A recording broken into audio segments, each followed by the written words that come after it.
ভাই, আমের চাটনি তো খাওয়ালে, এবার আমের পাঁপড় ভেজা। তাহলে হয়েই যাক, খেয়ে বলো কেমন হয়েছে। খুব ভালো হয়েছে। Thank you. আমের পাঁপড় বানানোর জন্য সবার প্রথমে একটি মিক্সিং বলে আগে থেকে ভিজিয়ে রাখা সাবুগুলোকে দিয়ে দিতে হবে। এরপর একটু জল দিয়ে একটা মিহি পেস্ট বানিয়ে নিতে হবে। তারপর একটা বড় আমকে খোলা ছাড়িয়ে ছোট ছোট করে টুকরো করে নিয়েছি। এইবার কড়াইতে জল দিয়ে আমগুলোকে তুলে সিদ্ধ করে নেব। সিদ্ধ হয়ে গেলে একটি মাশার দিয়ে আমগুলোকে ভালো করে মাশ করে দিতে হবে। এরপর তার সাথে আগে থেকে বেটে রাখা সাবুগুলোকে মিশিয়ে দিতে হবে।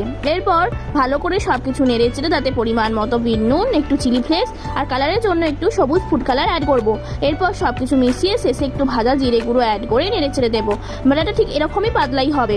এরপর থালায় তেল মাখিয়ে হাতায় করে গোল গোল করে দিয়ে দিতে হবে। তারপর দুদিন রোদে শুকনো করে নিতে হবে। দুদিন পর রেডি আমার আমের পাঁপড়। এইবার শুধু কড়াইতে রিফাইন অয়েল গরম করে ভাজলেই রেডি আমার মুচমুচে আমের পাঁপড়।